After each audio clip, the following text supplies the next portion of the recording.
มีการเจริญพุทธมนต์โดยบัถวายเพลเอาอาหารใส่ปิ่นโตแยกกันนั่งห่างกันเป็น2 เมตร 3 เมตร 2 เมตร 3 เมตรทำพิธีแล้วก็ถวายกันนิมนต์ภิกษุประสันติที่วัดไผ่วันมันเสร็จแล้วในด้านพี่น้องประชาชนก็เฉพาะลูกเต้าเหล่าหลานของพ่อหลวงเนี่ยเมื่อกี้คน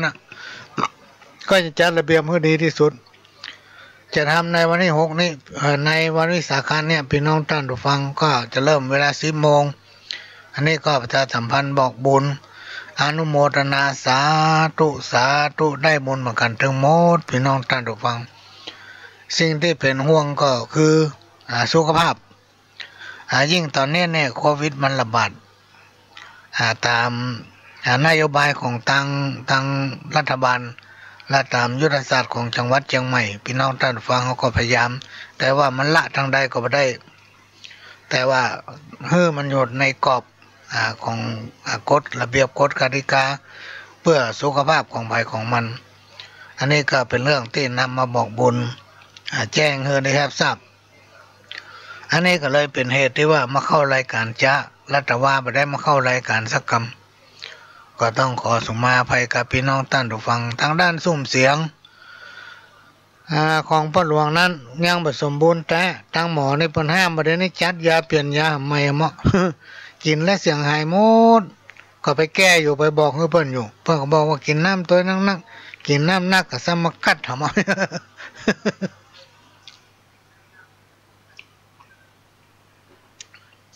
ที่ก็มามาเล่าสู่กันฟังพี่น้องท่านผู้ฟังก็จะพยายามปรับปรุงเนอะจะพยายามปรับปรุงเครื่องทรงของพ่อหลวงมันมีคุณภาพนักขึ้นมันดีนักขึ้น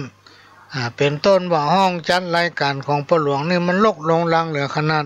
เพราะว่าจะเอาได้ขว้างก็ไม่ได้พี่น้องท่านผู้ฟังมันจัดมันใจหมด ของที่เอาใจโดยปกติแล้วมีคนหลายคนโทรมาถามว่าพ่อหลวงทำอาชีพอะไรอย่างมีรายได้จากอะไรอย่างนี่เนาะก็จะมาฟังว่าพ่อหลวงนี่ฮับดาครัวเนอะบอกว่าจะเป็นครัวสืบชะตาครัวทรงแทนทรงชนสปะสเปตติปัญญากันของพิธีกรรมล้านนาเนี่ยแล้วก็แปลงเตียนปูชาโจกสืบชะตาเสริมดวงสะดอกข้ออย่างเงี้ยทำทุกอย่างตามที่เปิ้นมาขอเฮาบ่ได้กำหนดกฎเกณฑ์ว่าต้องอันตรงนี้แล้วแต่เปิ้นจะบางเตื้อบางทีเปิ้นอินดูพ่อหลวงมันบ่ค่อยสบายมันนักให้น้อยนี่ก็ยินดี อันนี้ก็มาฟังเตี้ยมาฟังพ่อบางคนสงสัยมันได้เนี่ยการทำงานอย่างมันอย่างมากินเนี่ย โดยเฉพาะรายการวิทยุนี่เป็นรายการที่เสียสละพี่น้องท่านผู้ฟังเป็นรายการที่มีความเสียสละและเอาใจมาทำด้วยความจริงใจพ่อหลวงนี่จะเนี่ยอย่างทุกอย่างโดยมหันแกได้และมหันแกกินพี่น้องท่านผู้ฟังวันนี้ตะกี้นี่มีโทรศัพท์โทรเข้ามาเป็น10 กว่าสายบัดนี้ครับสักสายต้องขอสุมาภัยตั้งแต่มาเจ้าจนถึงตะกี้เนี่ยก่อนหน้าประมาณสัก10 นาทีจะเข้ารายการวันนี้ซ้ำมาลืมโทรศัพท์ไปโดยเปิ้นซื้อเครื่องกูแต่มันมีเครื่องเดียวผมว่าให้ซื้อมันเนี่ย2 เครื่องคือมันพกถึง2 เครื่องนะโทรเครื่อง1มาติดมันติดเครื่อง1ซ้ำลืมเอาไปถึง2 เครื่องวันนี้ ต้องขอสุมาภัยตัวเนอะพี่น้องท่านผู้ฟังอันไหนๆก็มาป้ากันแล้ว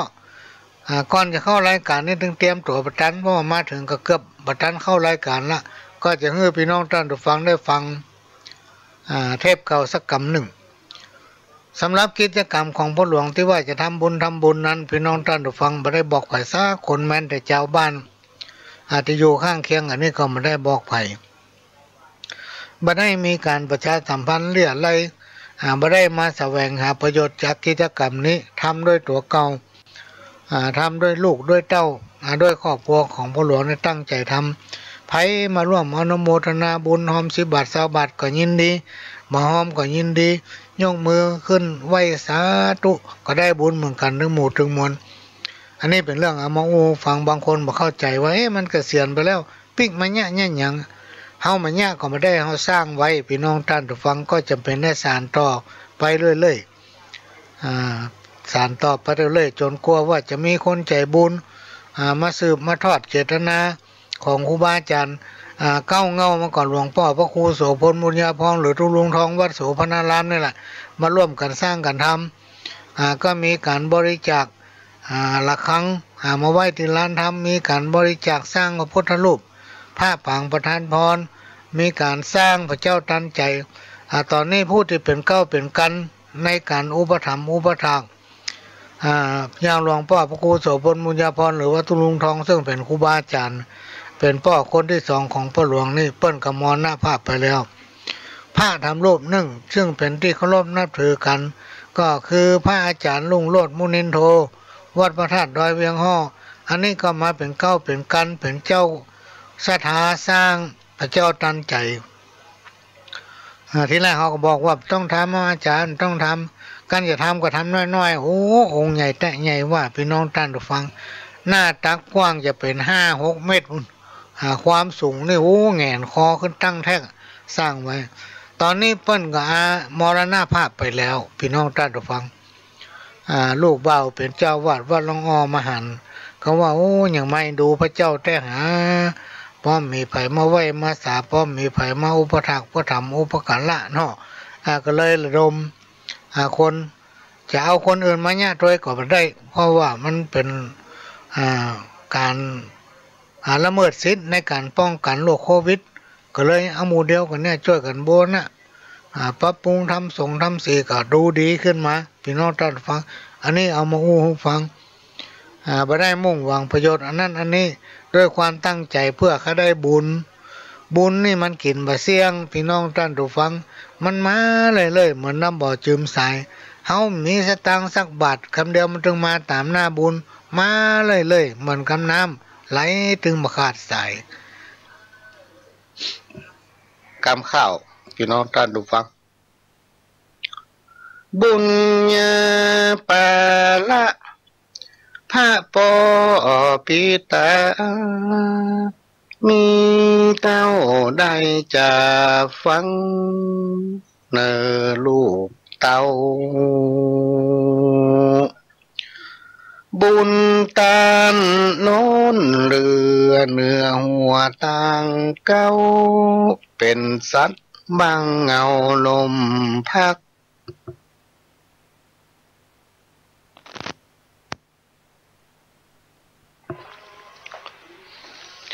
ต้นโพสไลกิ่งใบมีนักนกหนูยอมเข้าไปนอนกุลปอ21กุลแม่12ปีตามาดอนเป็นพระผู้สร้างทะเลคุณเขายกเอามาอ้างสุดจะประมาณอ่านคิดป้อยอมมอบกายถวายชีวิตอยู่กับแม่เจ้ามารดามีพันรยาลักบุตรีบุตาต่อไปนี้นะป่อจักขอสู้ภาระตั้งหลายป่อจักกอบกู้จำเป็นแลดูสปะการอยู่การกินนี่สินฐานะตั้งแต่สร้างบ้านจานก่อนลาเดิกลูกเจ้าหิเขาหอมของเหือปอดไหลน้องบ่มีวางเอือน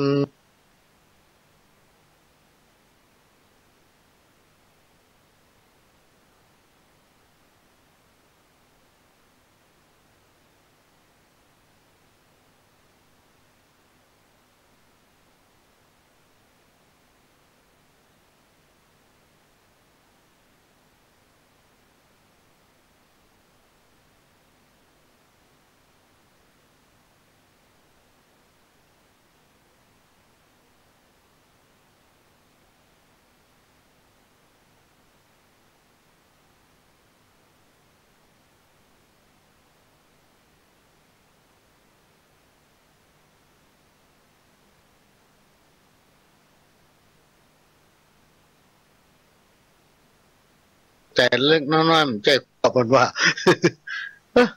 อันนี้มันกล้าขอกับจ้อยให้ฟังกรรม บูตาเฮยดูแลลูกลักมาตุมควางสัตว์พ่อแม่ปิตามาสัวตุมลาพ่อแม่สองเท่าปอบออินดูตากาหาลูกเต้าบอกกึดหาบุญคุณแม่เลี้ยงเกิดมาเป็นคนกายเป็นหมอดเมียงมาจะตอบตามึงกูเลี้ยงใหญ่มาแล้วกับกายเป็นสาตูเปรียบเหมือนดังงูตัวปิดแก่นกาพ่อแม่สั่งสอนจ้องห้องสวกกา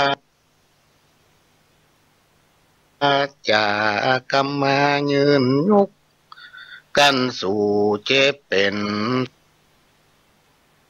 สู่จักหูทุกสู่จักหวั่นไหวหา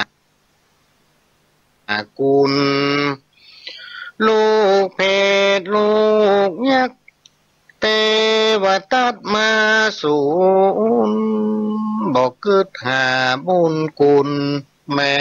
เลี้ยงพ่อเจ้านี่ไปเอาผัวเอาเมียต่างดาวหักเหลือมารดาแม่ไทยพระเจ้าของตัวมาตุมละไว้บอกปิกปอกหน้ามาใจได้ผัวรวมหักเมียแปลงเตรียมใจลวดบ่ออะไรมันดาแม่เจ้าบุญพ่อแม่ตัวเนื้อหัวตั้งเก้าเนื้อตัวยิ่งเฮาลูกรักลูกเต้าเตรียมใจเป็นเตวตัดมาซัดขวางหือมัวเมาได้ผัวรวมหักเมียแปลงเป็นสาวลวดใจมัวเมาบ่แยงที่ขึ้นแม่นี้กึดลายตัวนายกึดตื่นบอกกึดหาบุญคุณแม่เลี้ยงแม่อุ้มหอบนายนักข้างหนองเปี้ยมแม่ก้อยหอบอุ้มเดินเตียวเลี้ยงใหญ่มาแล้วกับกายเป็นงูเขียวบอกให้เดินเตียวมาหาแม่เจ้าแม่มาตุกใจยะการตึงเท่าพอหิวแห้งลอยอ่อนนักลูกเต้าเตรียมใจเป็นเตวตัดมาซัดขวางหือหนีไปแม่เลี้ยงลูกไว้วางได้สุขใจแม่ได้กินได้ไว้ปั่นลูกเต้า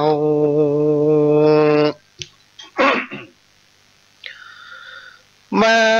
เดี๋ยวนี้เฮ้ย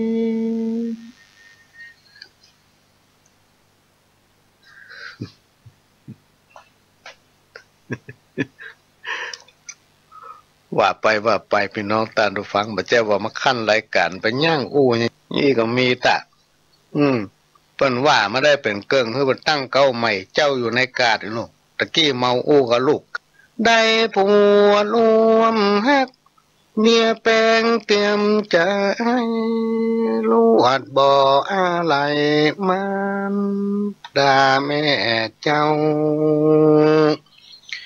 บุญพ่อแม่ตัวเนื้อหัวตั้งเก้าเนื้อตัวยิ่งเฮาลูกนัก ลูกเต้าเตรียมใจเป็นเตวตัดมาซัดกวางเฮอมัวเมาได้ผัวร่วมฮักเมียแปลงเป็นสาวลวดใจมัวเมาบ่แยงที่ขึ้น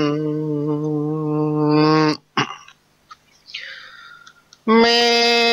นี้กึดลายตัวนายกึดตื่นบอกกึดหาบุญกุลแม่เลี้ยงแม่อุ้มหอบนายนักข้างหนองเปี้ยมแม่ก้อยหอบอุ้มเดินเตียวเลี้ยงใหญ่มาแล้วกลับกลายเป็นงูเขียวบอกให้เดินเตียวมาหาแม่เจ้าแม่มาตุกใจยะการตึงเท้าพอหิวแห้งหน่วยอ่อนนักลูกเต้าเตรียมใจเป็นเตวตัดมาซัดกวางเฮือหนีไปแม่เลี้ยงลูกไว้หวังได้สุขใจแม่ได้กินได้ไว้ปั่นลูกเต้ามาเตียวนี้เฮ้ยบ่มีไผเฝ้ามาสวดตุ้มลาแม่ไว้น้อยอกมองใจกับเจ้าลูกไทยแม่นั่งสีตาให้ถึงวันเกิดหอดแม่เลี้ยงลูกเต้าจอมควันแม่หวังสุขบานปล่อยทุกโศกเศร้าแม่หวังกินแห้งซ้ำกายเป็นเจ้าบ่หูนักเบาถอยจ้าหวังขึ้นสวรรค์ยินผมจันฟ้าซ้ำบ่มหญ้าเปอะดินแม่เลี้ยงชีวิตอินทรีย์หากินเลี้ยงลูกใจหญิงเต็กขาหนุ่มน้อยบ่ใจแข็งจ่าเนื้อนายน้องน้อยตามก็มีบอกรักเฮือจำใส่ใจเนื้อเจ้าลูกรักเหมือนกันจู้ผู้หญิงใจ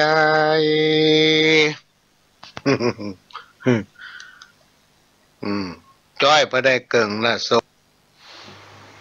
ขณะนี้พี่น้องท่านผู้ฟังก็กำลังรับฟังรายการสาระสปะจากสถานีวิทยุกระจายเสียงพระพุทธศาสนาแห่งชาติและสังคมขึ้นเพื่อการศึกษาพระพุทธศาสนาและวัฒนธรรม FM 104.50 เมกะเฮิรตซ์จากวัดฝายหินวัดฝายหินตั้งอยู่หลังมหาวิทยาลัยเชียงใหม่ตำบลสุเทพอำเภอเมืองจังหวัดเชียงใหม่สถานีวิทยุของวัดฝายหินนั้นเป็นของพี่น้องท่านผู้ฟังทุกคนทุกท่านที่เราจะต้องช่วยกันทนุบำรุงพี่น้องท่านผู้ฟังปีนี้มันมีปัญหากับโรคโควิดในช่วงของเดือนเมษายนซึ่งประจำทุกปีเขาจะขึ้นไปช่วยกันทนุบำรุงสถานีด้วยการนำปัจจัยไปมอบถวายท่านผู้อำนวยการสถานีตามกำลังของไปของมันแต่ว่าปีนี้มันเป็นโรคมันมีโรคโควิดประกอบกับภาวะเศรษฐกิจก็พอดีไปได้ไปเนี่ยการทำงานเดือดร้อนกันทั่วบ้านทั่วเมืองแล้วมันก็ไม่ใช่มีเฉพาะบ้านเฮาเมืองเฮาพี่น้องท่านผู้ฟังมันเดือดร้อนกันไปทั่วโลก เพราะฉะนั้นพ่อหลวงก็จะขอฝากกับพี่น้องท่านผู้ฟังว่ามันจะเข้าช่วงหน้าฝนละเราจะต้องช่วยกันพี่น้องท่านผู้ฟังทนุบำรุงสถานีตามกำลังของไผของมันถ้าเราไปช่วยกันทนุบำรุงกำเดียวจะโซ่ ฟังพุทธเกิงพุทธกลางเนี่ยแล้วก็เครื่องทรงของพ่อหลวงนี่พ่อหลวงก็จะปรับปรุงใหม่โดยเฉพาะไม้เนี่ยจะเปลี่ยนไม้ไปถามแล้วมัน4,000 ปลายคนพี่น้องท่านผู้ฟังไม้ที่มานั่งอู้นี่นะเอาซื้ออันหมก4 5 6 700หมก1,000เนี่ยมันบดีอู้ขาดหาย เตี้ยเสียงเขาจัดม่วนเสียงเขาจัดดีอู้ออกไปมันบดีเพราะไม้มันมีคุณภาพ เลยเป็นเสียงเท่าเสียงเธอไปที่ไหนละอ่อนห้องลุงอ่ะ มาให้ม่วนใจกันเนี่ย โกรธเขาเฮาก็ฮู้ว่ามันฮ้อน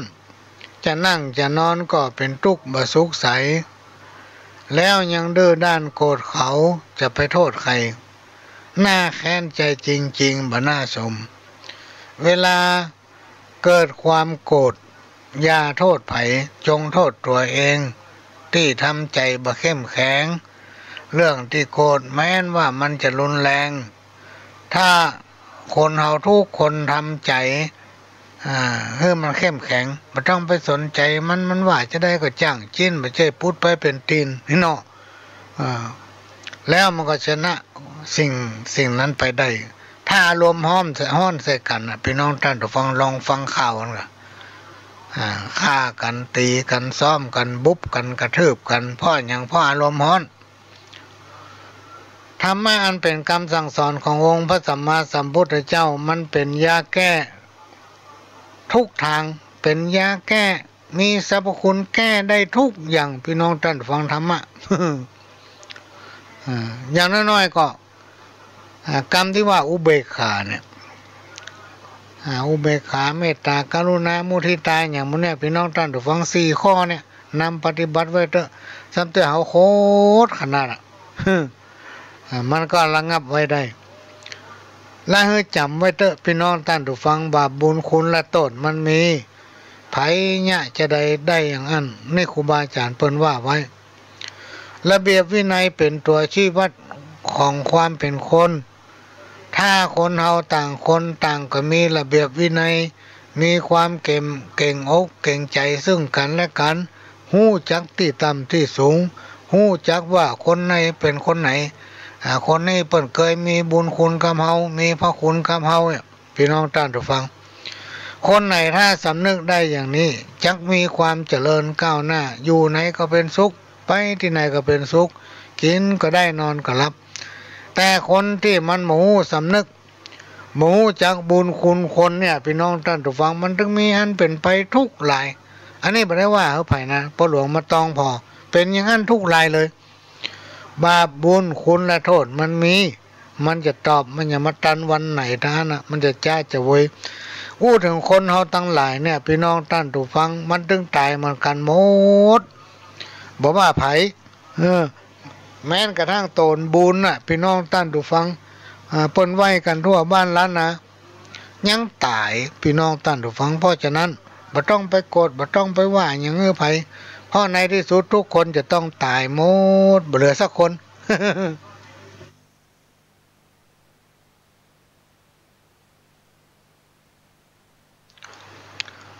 อันนี้เป็นเรื่องที่นำมาฝากคนเฮาอยู่ด้วยกันในสังคมชุมชนพี่น้องท่านผู้ฟังจะต้องถ้อยทีถ้อยอาศัยจะต้องแปลงใจหากันนะต้องแปลงใจหากันจะไปใจอารมณ์ใส่กันความสมัครสมานความสามัคคีร่วมใจกันเป็นหนึ่งอันเนี้ยจะทำให้บ้านเมืองมั่นคงสังคมจะอยู่เย็นเป็นสุขความเข้าใจผิดนั้นย่อมเกิดขึ้นกับคนเฮาทุกคนโทษของความเข้าใจผิดนั้นย่อมทำให้คนเฮาเป็นคนดื้อรั้นคนดื้อรั้นก็คือคนที่ทำอันอย่างด้วยบ่เกรงใจไผทั้งที่รู้ว่าสิ่งนั้นมันผิดบ่ดีว่าบ่ดีปากบ่ดีไปว่าให้เปิ้นก็เอาไปว่าอยู่ในที่สุดก็มาแข็งใจกินแรงใจเขาว่าไปแล้วมันก็เกิดประโยชน์ละมันสามารถจะนำพลิกคืนมาได้เพราะฉะนั้นพี่น้องท่านผู้ฟังเขาจะต้องมีความรู้สึกดีๆต่อกันเขาจะต้องมีความรู้สึกดีๆต่อกับคนอื่นจงพยายามอย่าคิดว่าตนเองทำถูกเสมอ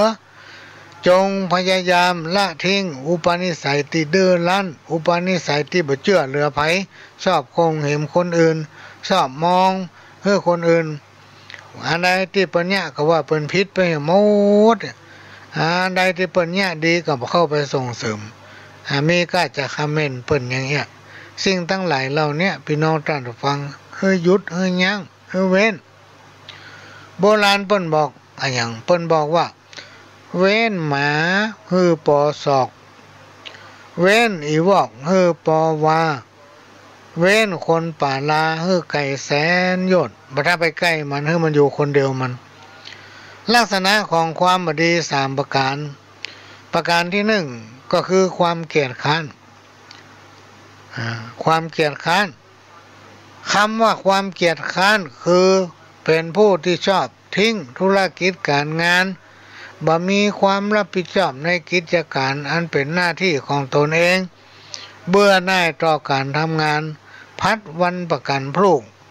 ดีกะอู้ไผผู้ใดทำอย่างนี้ครูบาอาจารย์ท่านกล่าวไว้ว่าบดีมันจะเสียผลประโยชน์ที่ตนควรจะได้ที่ตนควรจะมีทำเมื่อคนอื่นเบื่อหน่าย หันแล้วเปิ้นมาชอบขี้หน้า จะมาเนี่ยเนอะพี่น้องท่านผู้ฟังประเภทที่2ก็คือการประมาทเลินเล่อมีความประมาทอยู่ในตัวในตนเองอยู่เสมอบ่รู้จักรักษาหรือบ่เก็บออม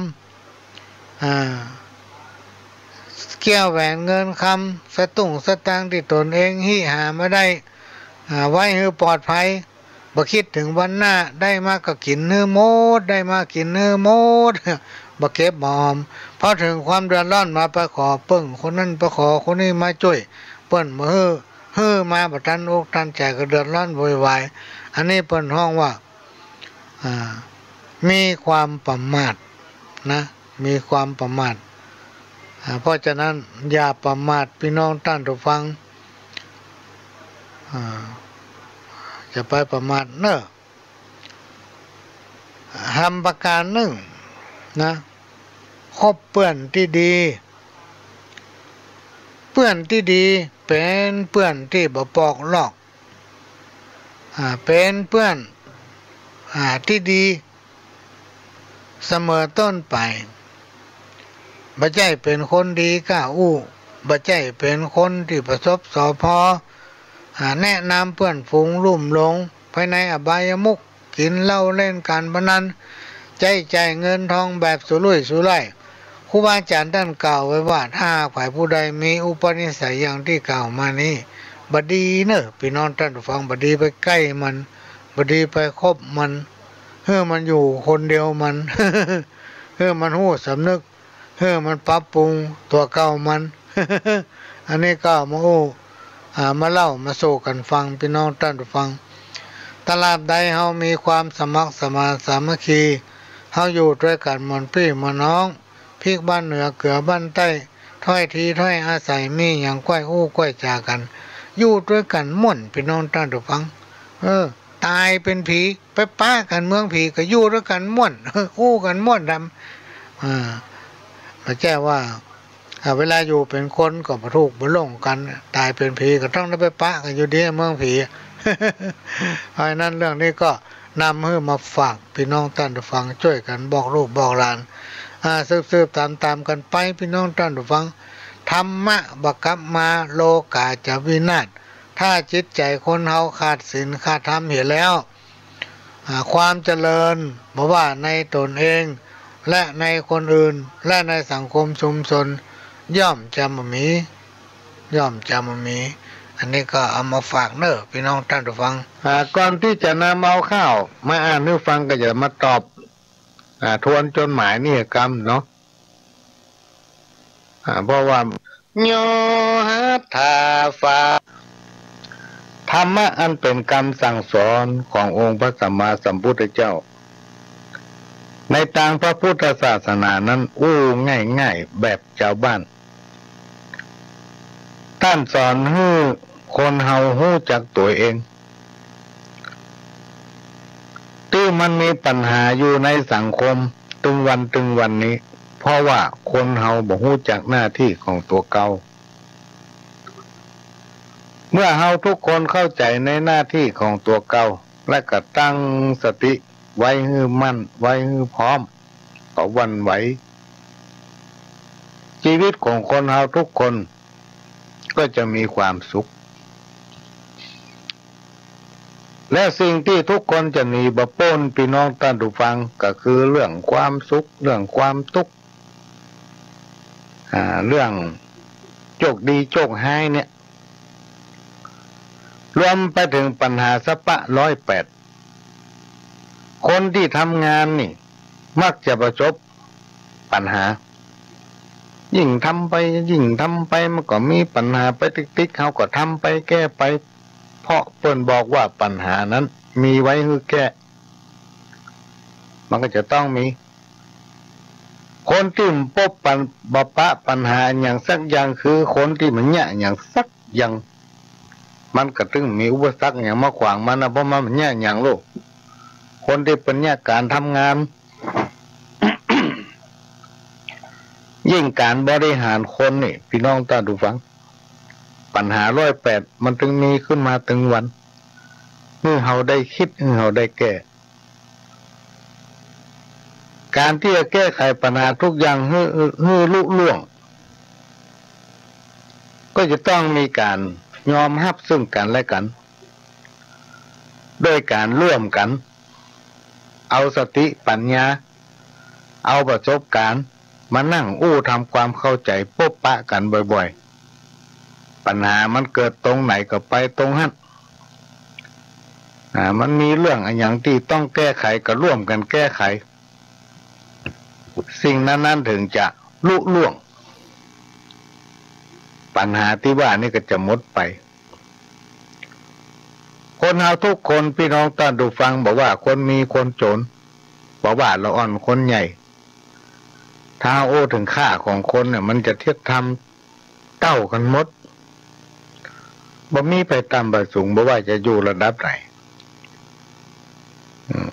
แต่เจ้านี่ไปนั่งอยู่ในสุสานก็ได้มือพักพวก เนี่ยบ้านสุดท้ายสูอ่ะ บ้านหลังสุดท้ายของทุกคนบอกว่าไผสักคนอ่ะถึงเวลาตายมันก็จะต้องไปที่หันหมดคือสุสานคือสุสานคือการไปงานบำเพ็ญกุศลศพเนี่ยพี่น้องท่านผู้ฟังไปเพื่อพิจารณาคนตายพิจารณาถึงตัวเก่าว่าคนที่ตายเนี่ยเพิ่นทำความดีความงามอะไรอย่างมาพ่องตั้งแต่ละอ่อนถึงใหญ่สภาพความเป็นอยู่การช่วยเหลือกิจกรรมงานสาธารณะต่างๆเนี่ยบอกว่าวัดบ้านโรงเรียนเพิ่นได้เนี่ยอย่างไว้ก็น้อมรำลึกถึงแล้วให้มาพิจารณาถึงตัวเองพิจารณาถึงตัวเฮา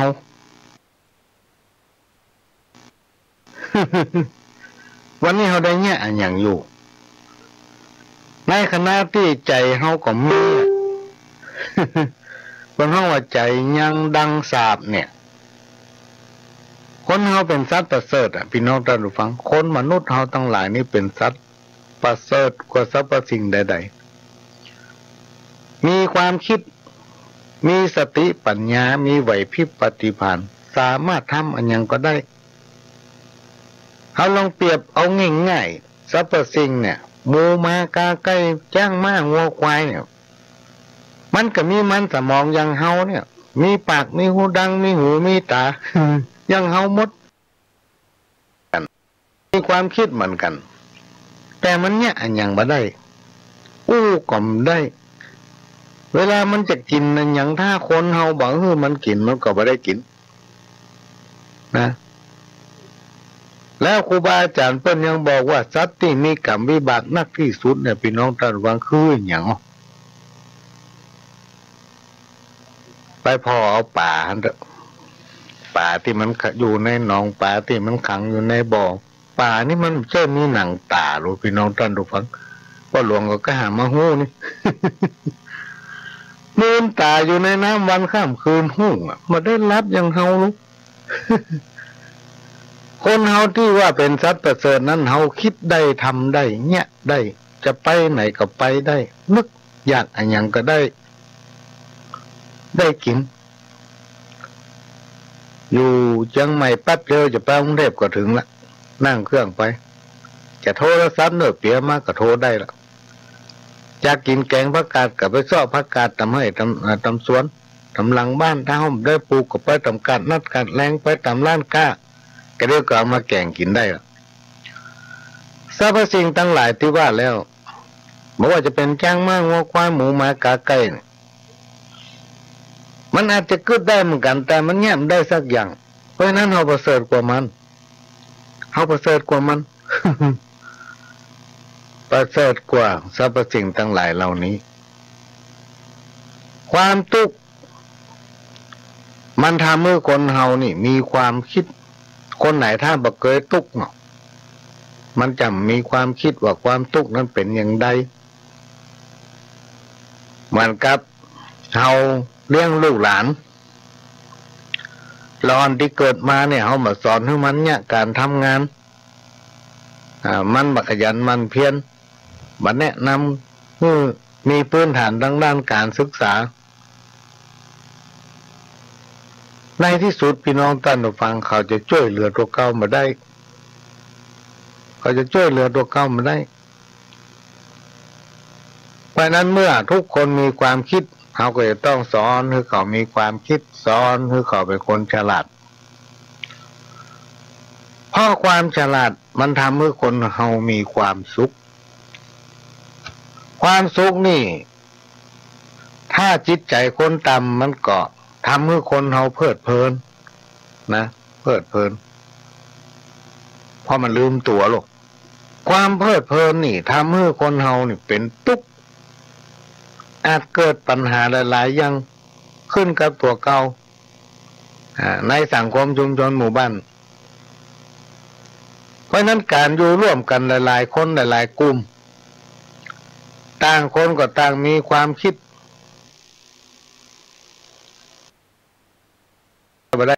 ได้พี่น้องท่านผู้ฟังคนดีคนบดีอยู่ร่วมฆ่ากันไปเป็นสุขได้คนเราทุกคนจะต้องมีส่วนร่วมจะได้ร่วมพัฒนาตัวเก่าร่วมพัฒนาตัวเก่าร่วมพัฒนาตนเองให้อยู่ในสังคมชุมชนนั้นอย่างอบอุ่นเหมือนกับกรรมเก่าที่เปิ้นว่าได้ว่าไว้อยู่บ้านใดเอาไฟบ้านนั้นอย่างเอาไปอยู่บ้านเปิ้นเนี่ยเปิ้นทำอย่างไรก็ต้องทำอย่างนั้นน่ะมันไม่ยากอันใดที่เราบอกเข้าใจก็ถามคนที่อยู่ข้างเคียงอันเดียวมันก็หู้คนเดียวถ้าต่างคนต่างทำหน้าที่ของตนเองรับรองว่าสังคมชุมชนนั้นจะอยู่ม่วนพี่น้องท่านผู้ฟังอยู่ม่วนพยายามปรับตัวปรับใจคือเข้ากับเปิ้นอยู่กันเป็นกลุ่มเป็นคณะอันยังหลายอย่างเวลาเปิ้นอย่างเนี้ยจะทำเป็นอู้กันเนี่ยก่อนแล้วมาทำคนเป็นหมู่เป็นหลวงเป็นหลายเปิ้นว่าถูกเพิ่นว่ามันดีมันถูกมันจะไปเข้าเปิ้นได้อย่างไรเพราะนั้นการสื่อสารเนี่ยสำคัญที่สุดพี่น้องท่านผู้ฟังถ้าเราไปฟังแล้วเราก็มาโอ้มันถูกเวลาเราไปฟังอันอย่างก็แล้วแต่ไปร่วมประชุมไปฟังเปิ้นเทศน์ไปอบรมไปสัมมนาไปไหนก็แล้วก็ตั้งใจฟังไหนๆก็ไปแล้วอ่ะแต่ไหนเขาก็มาแล้วอ่ะก็ให้มันคุ้มกับการที่เขามาฟังให้มันเข้าใจแล้วเอาไปสื่อสารให้มันเป็นตุเป็นตะคนอื่นฟังก็จะได้เข้าใจไปตัวสิ่งเหล่านี้มันเป็นสิ่งที่จำเป็นที่คนเราจะต้องมีเป็นสมบัติติดตัวก็เมื่อปัจจุบันมานี้ก็มีโอกาส ได้ไป อบรมสัมมนาโครงการสัมมาอาชีพภาพเพื่อแก่กลุ่มคณะเกษตรกรหมู่บ้านกองทุนเกี่ยวกับเศรษฐกิจพอเพียงนี่ก็ได้ปะผู้ที่เป็นญาติธรรมบ้านเดียวกันบ้านประไพเพิ่นก็อายุจะ70แล้วค่ะเขาเป็นอู้เป็นตู้เป็นตะฟังแล้วเข้าใจง่ายการมาเป็นตัวอย่างให้แก่คนทั้งหลายที่อยู่ในสถานที่แห่งนั้นนำไปเป็นข้อคิด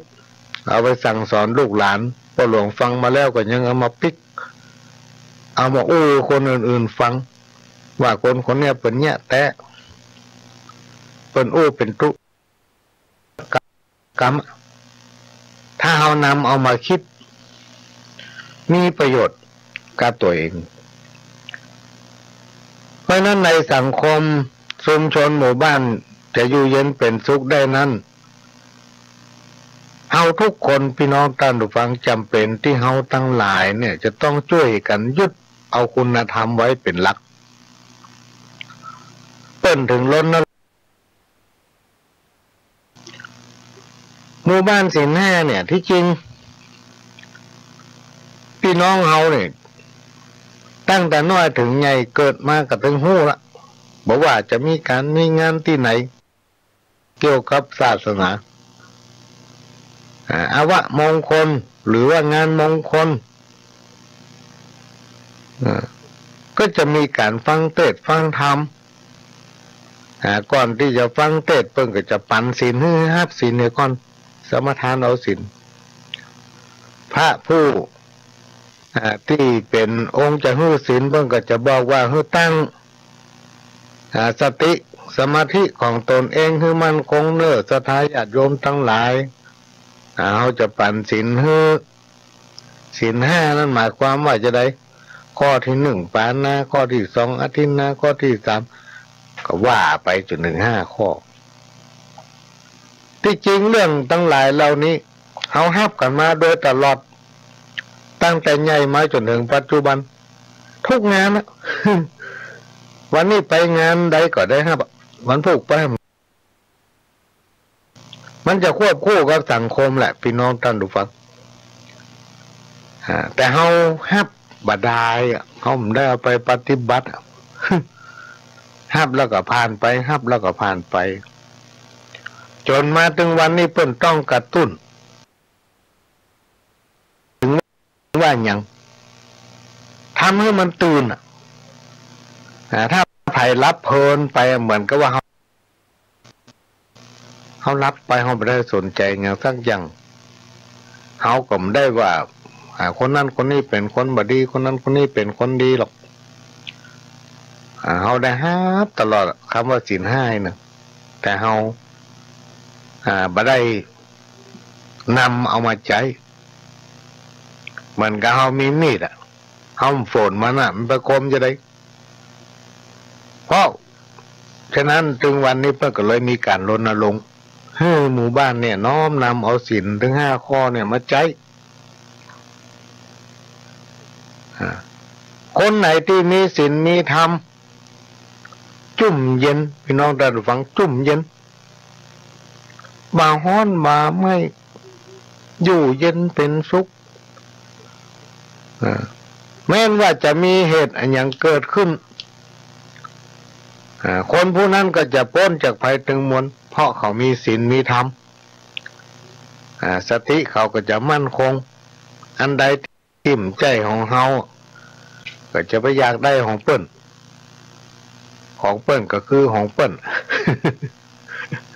คือทำดีเป็นวันถ้าเฮาเอากฎหมายมาอู้กันเนี่ยพี่น้องท่านถึงวันเนี่ยเพราะว่าเฮาเอากฎหมายมาอู้กันเนี่ยกฎหมายมันนักไปมันมีเป็นพันข้อ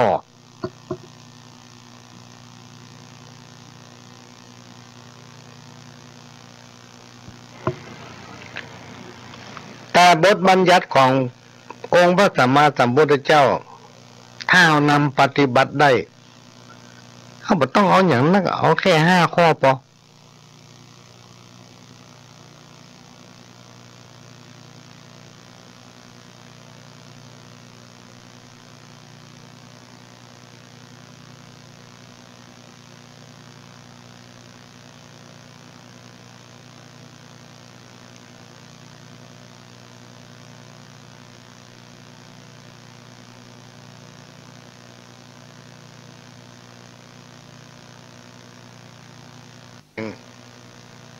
มันเหมือนจะ อย่างสมัยตะก้อนนี่พี่น้องท่านผู้ฟังปอหลวงมาอยู่สันปีเสื้อนใหม่ๆอย่างนี่ป่าแม่แดงมันเหมือนจะมีรถเครื่องกันนะถนนลูกลังขี้ฝุ่นนี่ท่วมหลังตีนบุ่นถ้าไผ่ใส่เกือกหนังมันไปนี่ต้องได้ติ้วเกือกละ ต้องได้ติ้วเกือกสมัยแล้วก่อนมีญาติที่อยู่ห้วยบอลเนี่ย กันมีคนหนึ่งเปิ้นจะแต่งตัวดีลูกเอาเสื้อเข้าในลูกแล้วเปิ้นใส่เกือกหนังมัน เวลาเปิ้นจะไปหั่นไปนี่เปิ้นกระทอดตรงตีนเนี่ยนะเอาซุกของเตียวตั้งหลังมันปุ๊บ แล้วก็ติ้วเกือกหนังมันคนชาวบ้านกับป้ากันมุ้ยปากตำหนิเปิ้นพอว่าตัวนั้นเนาะมันลุกก็ว่ามันเหงาเลยลูกเกือกมีบ่ซุบ ติ้วตีนเปล่าเม่นขาติ้วเกือกหนังมันเนี่ย เพราะมันเป็นขี้ทรายพี่น้องมันก็ มันเป็นขี้ทรายท่วมหลังตีนพวกคืนมันใส่เกือกหนังมันเตียว ขี้ทรายก็เต็มตีน ไม่รู้ถึงสมัยก่อนเปิ้นก็พอใจในสิ่งที่เปิ้นเป็นอยู่ก็อดเอามาจนถึงปัจจุบันเลยเป็นถนนลาดยางหมดบางที่ก็เทคอนกรีต แต่ต้องได้ถอดเกือกติ้ว มาอยู่ตั้งแต่ปีเสื้อในอย่างเดียวกันพี่น้องท่านผู้ฟังเอามาเจ้านี่สักเงาแจ้งหมอกตีนฟ้ายกนี่นะดึงบุบบับเสียงตั้งใต้ตั้งเหนือเพราะมันติดน้ำปิงคือก่อนตีนฟ้ายกเนี่ยเพิ่นจะเอาผ้าเอาอย่างมาซักตีนน้ำปิงละมีไม้ตีกามีอันอย่างที่มันแข็งแรงมันสามารถห้องฮับได้เพิ่นก็เอาผ้าเนี่ยจุบน้ำใส่สบู่ลายพ่องกระไทจะมาใส่ แล้วก็มาวางไม้แล้วก็เอาไม้นะบุบหรือมาอั้นกับหมวดผ้าน่ะเป็นกำดีๆเอาฟาดลงที่ไม้บุบมัวบุบมาเจ้าแต่ประเดี๋ยวนี้มีแล้วพี่น้องท่านผู้ฟัง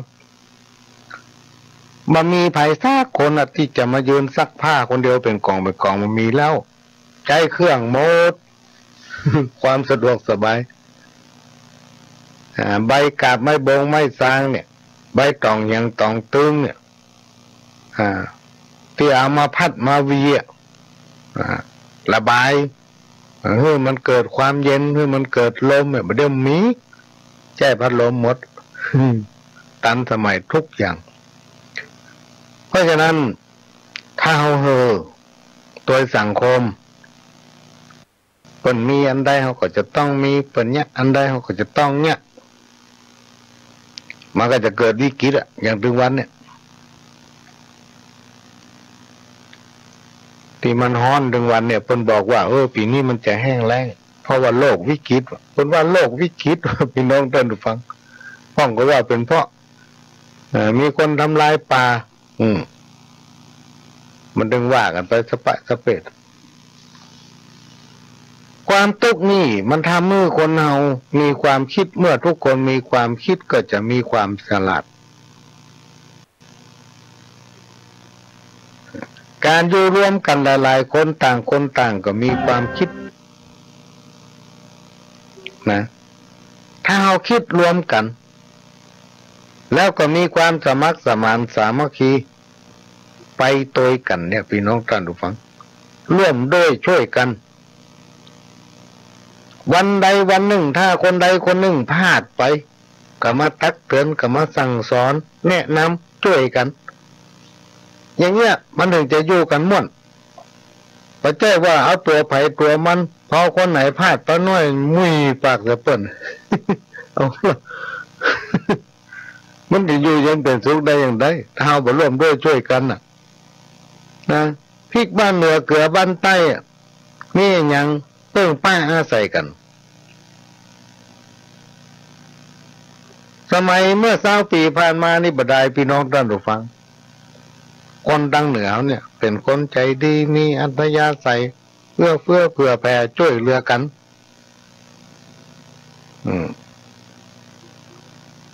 จนมี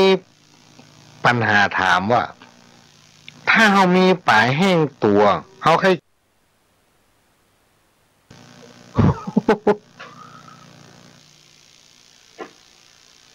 บัดเดียวยังมีเป็นปัญหาเพิ่นเอามาตอบมาตายกันน่ะว่าป่าแห้งเขามีตัวนึงอ่ะเขาให้กินเป็นปีเป็นเดือนเขาจะแย่งใหญ่เมื่อมันกินกุ้มเป็นปีเป็นเดือน การมันนี่เป็นเอาจากไหนพี่น้องท่านผู้ฟังจากพ่อจากแม่จากปู่ย่าตายายเขาสมัยเมื่อ30 ปี40 ปีผ่านมานี่เพราะสมัยก่อนนั้นพริกบ้านเหนือเกือบ้านใต้ลูกพักไม่ใส่เครือเก็บอังกันดำของห้อของเฮาแม่นแต่ในบ้านในจ่องเฮาก็แบ่งปันให้กันกินถ้าไผมาเอี่ยวเมืองไทยเปิ้นก็จะขึ้นมาตั้งวัฒนธรรมอันดีงามคนตั้งเหนือนี่ใจดีนะใจดีซื่อแต่ต่อมาบ่ได้พี่น้องท่านผู้ฟังเพราะสังคมมันพัฒนาไปไกล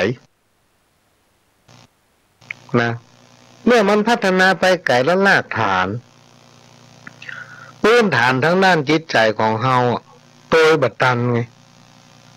เฮาโตยบัดตันอ่ะเพราะมันโตยบัดตันเนี่ยมันก็เลยทำให้มีปัญหานะจะอยู่เย็นเป็นสุขได้นั้นจำเป็นที่ต้องนำเอาศีลธรรมอย่างเปิ้นรณรงค์เอาศีล 5เข้าหมู่บ้านเนี่ย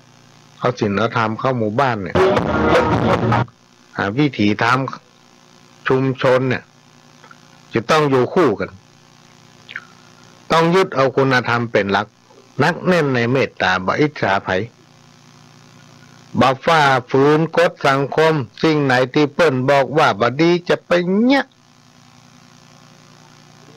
ถ้าเปิ้นบอกว่ามันบ่ดีเนี่ยจะไปเนี่ยไปทำเด็ดขาดถ้าไผฝืนทำพี่น้องท่านผู้ฟังก็จะเกิดความทุกข์ฮือกับตนเองฮือกับครอบครัวถ้าเขาเป็นลูกก็จะทำให้พ่อแม่เป็นทุกข์อกทุกข์ใจยิ่งพ่อแม่น้ำตาได้ตกได้ไหลกับลูกกับเต้านี่นะเป็นบาปพี่น้องท่านผู้ฟังเป็นบาปนักเลยตายไปตกหม้อนรกอเวจีได้รับความทุกข์ทรมานหลายเช่นหลายชาติเสร็จแล้วก็ได้ไปเกิดเป็นสรรพสิ่งเป็นยังตามจาดกในธรรมที่เพิ่นบอกไว้เพราะฉะนั้นเราจะต้องประพฤติปฏิบัติตนเองให้ดีเป็นตัวอย่างให้แก่คนในครอบครัวของตนเอง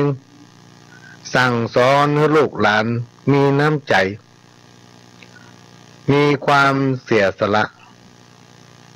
มีศรัทธาในพระพุทธศาสนาเวลาวัดเปิดมีงานวันศีลวันธรรมเดือนจีปีใหม่เนี่ยใกล้จะถึงสงกรานต์ปีใหม่แล้วก็ป้าละอ่อนลูกหลานนี่ไปวัดไปว่าไปเห็นหูว่าเพิ่นทำมันอย่างวันศีลเนี่ยมาเจ้าเอาไปทำบุญตักบาตรก็ใจเวลาเสียสละให้น้อยหนึ่งพาลูกพาหลานไปถ้าเป็นวันเสาร์วันอาทิตย์เป็นวันหยุดอย่างเรียนปิดเทอมนี่ละอ่อนจะได้รู้ว่าเป็นไปเนี่ยอย่างที่วัดวันพระวันศีลพระสงฆ์ก็จะได้สัมโมทนิยกถาจะได้บอกว่าวันนี้เป็นวันศีล8 ค่ำกา15 ค่ำกาขึ้นกาแรมกาท่านทั้งหลายมาวัดมาเจ้านี้ได้ร่วมกันทำบุญตักบาตร เพราะอันยังถึงได้มีการทำบุญตักบาตรก็จะรู้ขั้นตอนพิธีฟังวันนี้น้อยวันหน้าไปฟังหำน้อยฟังกำน้อยกำน้อยกำน้อยก็หู้มากำน้อยกำน้อยกำน้อยแต่ถ้าห้อมปลาเขาไปเนี่ยเขาก็โมหูพี่น้องท่านผู้ฟังเอาเข้าละอ่อนมาให้ไปวัดล่ะ บ้านหลังหนึ่งมีแม่อุ้ยกับพ่ออุ้ยโอ้วันนี้แม่ไอ้พ่อยังบอกลูกเอาหลานมาส่งโอ้เขายังบอกลูกเตื้อ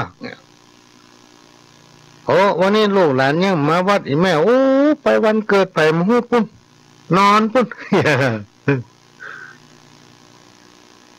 อีแม่เงี้ยป้าเขามาพ่องเขามาอย่างดีกับไปเตียวแบบวัดกระเดียวปิกละมันก็มาหูอย่างการที่เขามาหูอย่างการที่เขามานำเขาไปเนี่ยพี่น้องท่านดูฟังมันก็เลยทำให้สังคมนั้นเหินห่างจากต่างวัดการที่เหินห่างจากต่างวัด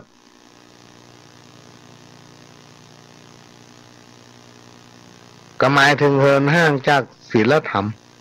เพราะศีลธรรมนี่จะเกิดขึ้นจากวัดน่ะจะมาจากวัดน่ะจิตใจก็จะมาตั้งนอกนักละบ่ไปตั้งธรรมความรู้ความเข้าใจความสัมพันธ์ที่มีระหว่างวัดบ้านโรงเรียนเนี่ยจะห่างไปเพราะเราบ่ได้แปลงหนทางให้เขาบ่ได้ฝึกฝนเขามาตั้งแต่น้อยเหมือนสมัยก่อนถึงวันนี้พี่น้องท่านผู้ฟังสังคมถึงวันนี้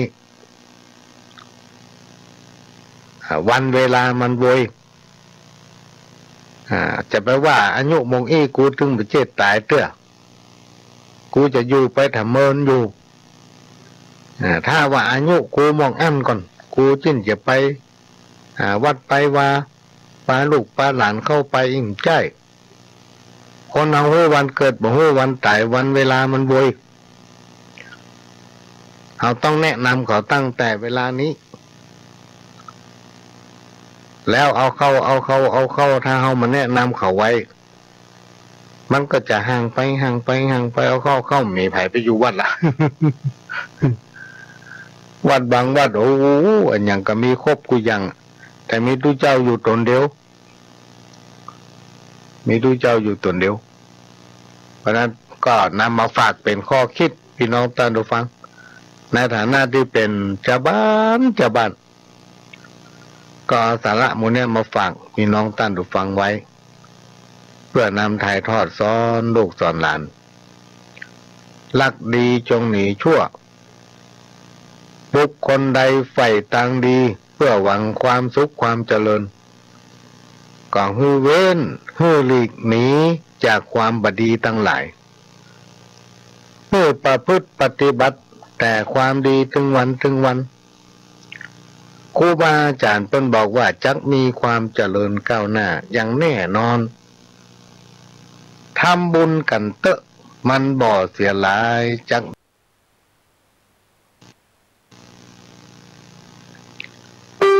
ก็ขอฝากไว้กับพี่น้องท่านผู้ฟังก็จะฟังฝากเพลงไว้เพลงนึงนี่ก็ขอมาตั้งโทรศัพท์ ว่าการบุญหลวงเข้ารายการขอเปิดเพลงคนเฒ่าไฟแนนซ์ให้ฟังกันเนอะพร้อมกับชมเรื่องคนเฒ่าไฟแนนซ์ให้ฟังว่าโอ้ประเดี๋ยวเนี่ยบุญหลวง กล้าหน้ากล้ามันยังมาขึ้นสูงติ๊กว่ะ สมาชิก ขึ้นสูงติ๊ก700 ก็ต้องว่ากันไปตามเหตุตามผลนะครับนะถ้ามาฟังคนเฒ่าไฟแนนซ์สักเพลงก็ได้กับปะเก่าคืนวันนี้เชิญครับ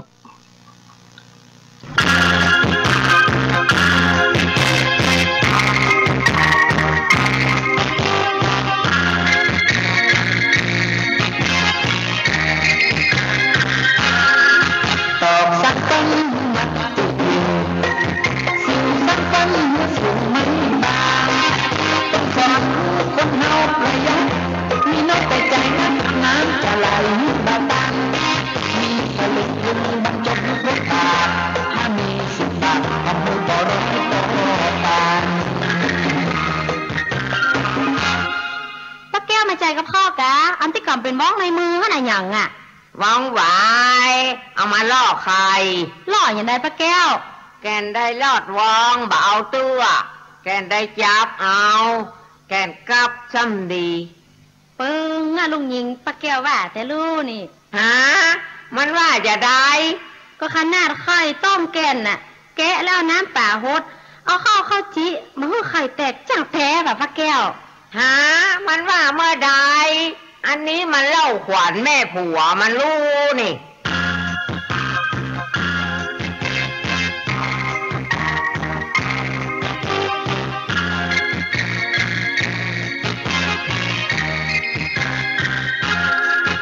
คนโง่เอาใจไว้ที่ปากคนฉลาดเอาปากไว้ที่ใจมีเรื่องภายในครอบครัวจะไปมือมันมั่วหูกันภายในถ้าผู้มีจะเป็นสีแต่ปากถ้าคืนตูมากเพราะกำตัดเราวุ่นวาย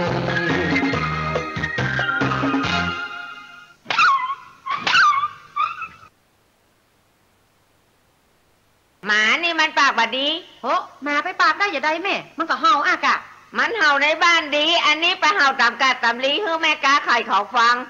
กีดด้วยกันจึงวันอันนี้มาเป็นงูเห่างูจ่องกูเบื่อ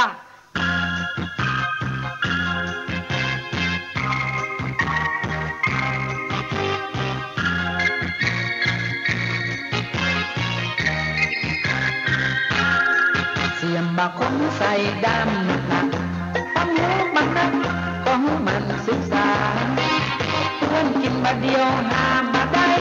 แต่ว่าคนตายอยู่ในมันตึงมา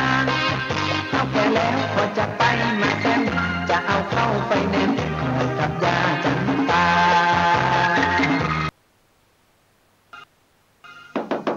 ตาบ้าไผ่แย่กินคบกับบาล้างจากพริกติดเบา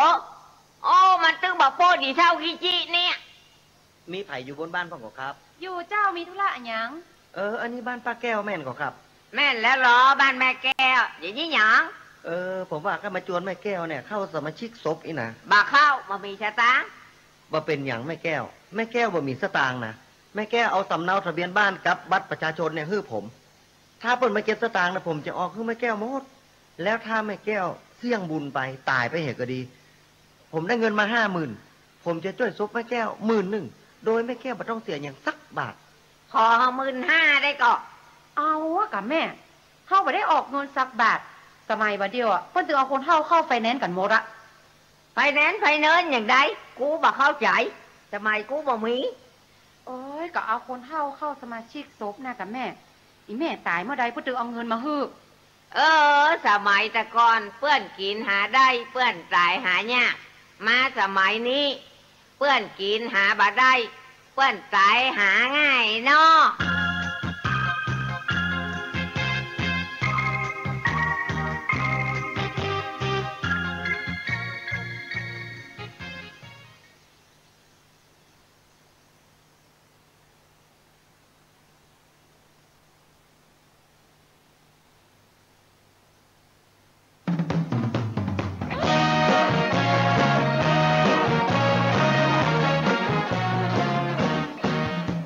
บัดเจือบดีลบลูเบาบดีดูแควนจะไปบนบ้านศาลกล่าวศาลจงศาลเจ้าที่ศักดิ์สิทธิ์ห่วงแหนอย่างไอ้แซมปลูกลำไยลิ้นที่บนเจ้าต่างเจ้าที่ปีนี้ยังแควนโอ้ลูกใจยังมาละผมยังโป้ยาคืนอยากมานั่งสารแสะสารคล้องเบาเขาเพิ่นแล้วกาปีนี้ลำไยลำเยยนั่นฮะ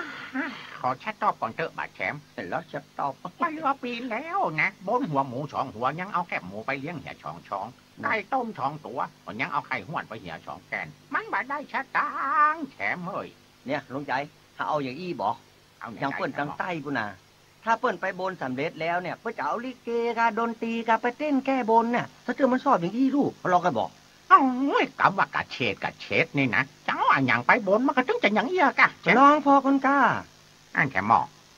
จะดีแต่กะฮะมันร้องมันบอกหูนะแต่นะกะแต่ลุงบอกให้เข้าใจนะอันดนตรีดนเตอนักร้องนี่นะบ่เป็นยังถ้าว่าจะยากอย่างอันผมจะเป็นผู้ช่วยผมมันหุ่มอยู่แล้วตกลงก็อันกะแฉมที่ร้องไว้ชักตั้งมาน้องอย่างนี้จ้าลงใจละจะไปบีบมือลงแหงกะ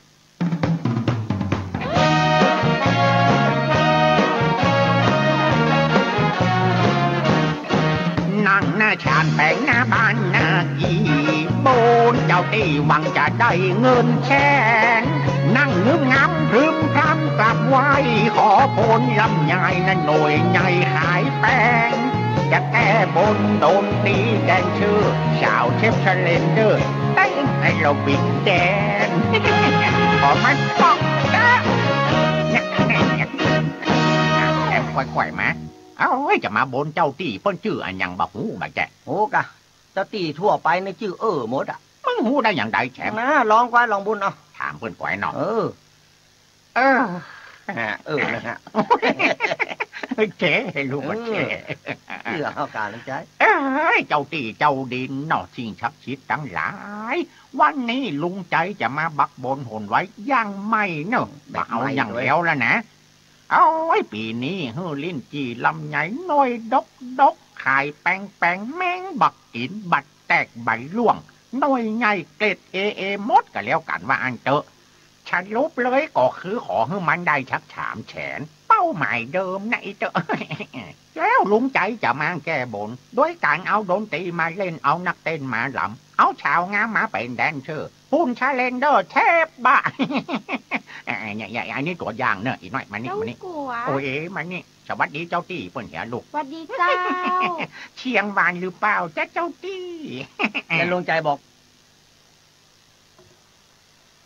ก็ฟังลุงใจ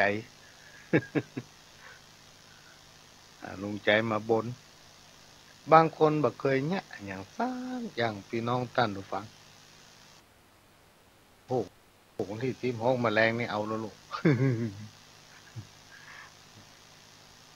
บางที่บางแห่งดึงกึดหยังจนพระภูมิเจ้าที่รำคาญ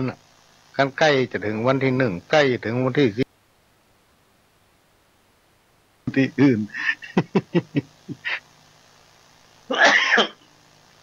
คนเฮานี่มันจังขี้ลืมพี่น้องท่านผู้ฟังเมื่อเฮาได้มีอย่างจำเป็นอย่างพอเฮาได้เฮามีไปแล้วลืมบางทีไปบนเปิ้นไว้ แล้วลืมแก้บน อย่างลุงใจมาเดียวเนี่ยกะก่อนที่จะนำเอาปัญหาที่ถามมาอูฟังเรื่องหนี้สงฆ์ ก็จะนำเอาข้าวห้ามเรื่องผัวตายละมาจอยให้ฟังเสียงก็บ่ค่อยดีเนอะพี่น้องท่านผู้ฟังมามอกฟังได้เนี่ย มอกฟัง จะว่าแห้งก็บ่ได้เพราะว่ากระจกในห้องของพ่อหลวงนี่มันบางเสียงมันออกทางนอก ก็อดใจฟังไปคืนคมหัวใจหาไทยลำปิดเส้นทางชีวิตโศกล้ำเรือหลายเมื่อตัวปีนี้ต้องมาจากหายน้องอยู่ได้บอกวายโศกเศร้ากึดหาอะไรหวังเมินกุมเท่าสองแห้งเฮารวมคิดสองสายใยสองใจรวมชิดติดตามสู้พอแห้งเจือฮักเหมือนแก้วแสงแห่งลูก ไปนะส่งเสียเล่าเรียนตั้งตาโลคอยลูกไทยที่อยู่ที่นอนหาบก่อนเสาะไซหยาดเหงื่อสร้างวางแนวลักฐานเฮานี่มีทวนตามแถวเป็ดไก่มาแมวก็เลี้ยงอยู่กุมพี่หาเงินทองน้องก็ช่วยตุ้มฮีอามาเติมเติมกำลักฐานให้นาเข้าป่าและน้ำก็พอหาได้ยังแควนรวมอยู่กันได้ลางเตื้อโชคดีพอสุขสบายอิ่มต้องคิดพ้องมองใจอาภัยให้ท้องบ่ถือบ่ท้องอ้อมซ้อมลางเตื้อก็ฮักเหมือนดอกไม้หอมลางเตื้อก็งอมเหมือนแมวยี่เขตึงฮักตึงจังความหลังแสงเสียวเกิดขึ้นกำเดียวบ่แต่เป็นธรรมดาบ่ใจลีกได้เลยนะเปรียบนะคบกันไปมาเพราะยามเมื่อฮักกันปานจะกินได้จังกันเพียงใดอดงอหัวอกสลายอยู่ก้นหม้อปอดำแม่ตายละน้องสุดเสียงเวรกรรมสุดที่สุดกรรมเสาะหามา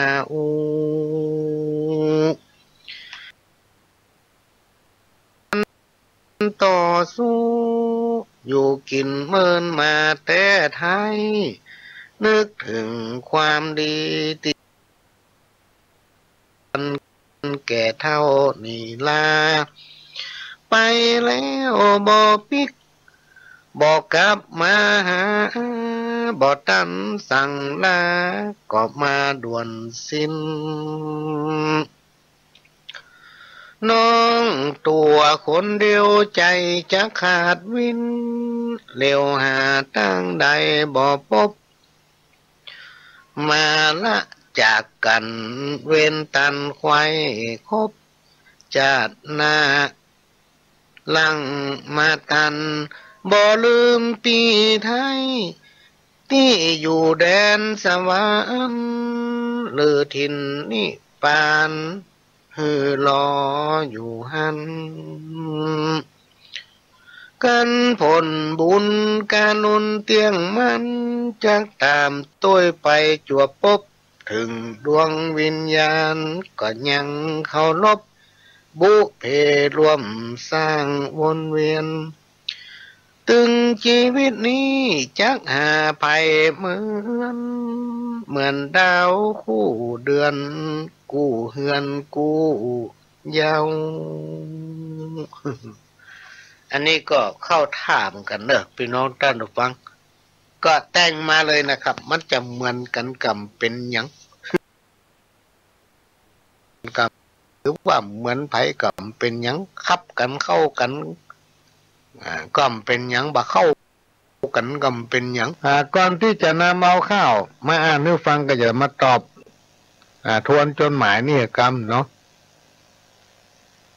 เพราะว่ามันมีคนเคยฟังมาว่าขอพระหลวงทำกรรมเถอะที่ถามมาพี่น้องท่านผู้ฟังพระหลวงก็จะตอบ เกี่ยวกับเรื่องนี้ครูบาอาจารย์เปิ้นว่าคนที่เอาสัตว์ไปปล่อยวัดนี้นะจะได้บาปกรรมหนักว่ะเพราะว่าโยนภาระฮือพระฮือเน้น โดยเฉพาะอาณาเขตบริเวณควงแก้วทั้งสามนี้เป็นสถานที่อู้กันง่ายๆภาษาเจ้าบ้านเพราะว่าพ่อหลวงเป็นตัวแทนของเจ้าบ้านมาจัดรายการ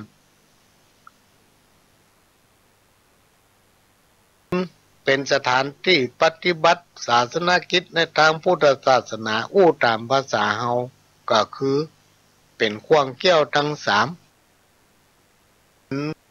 ประตูที่ทุกคนจะต้องผ่านบ่ว่าจะเป็นคนหรือวาระสุดท้ายก็คือวันตายรวมไปถึงเป็นที่ผ่านของจิตวิญญาณของอุบาสกบาสิกาวัดจะเป็นสถานที่สุดท้ายที่จิตวิญญาณของทุกคนจะต้องไปผ่าน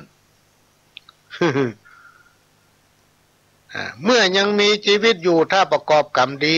ทำบุญฮือทาน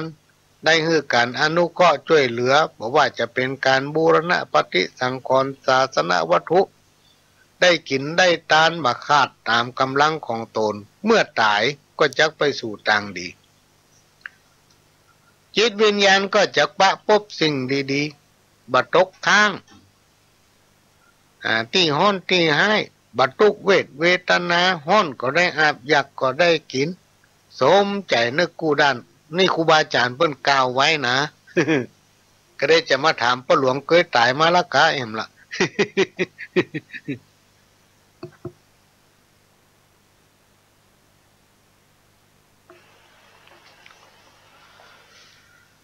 ตรงกันข้ามพี่น้องท่านผู้ฟัง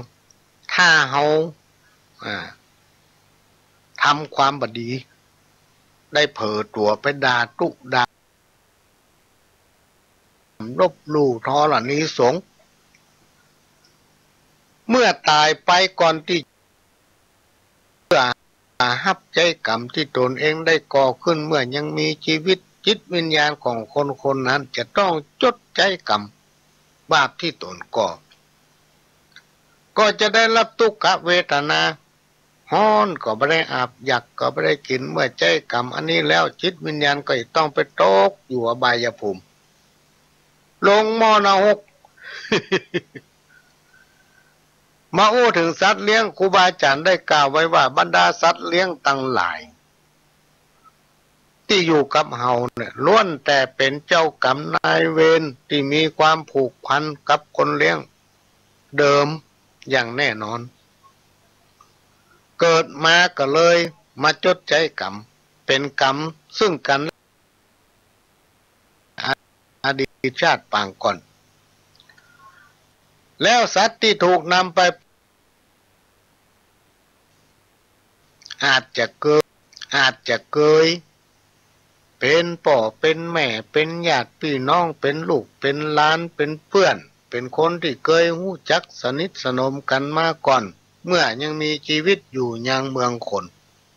พอตายไปแล้ว มันมีที่เกิดมันเกิดยาก เหมือนกับครูบาอาจารย์เคยมีอยู่ครั้งหนึ่งคนกำลังจะทอดจิตตายแต่กรรมมันหนัก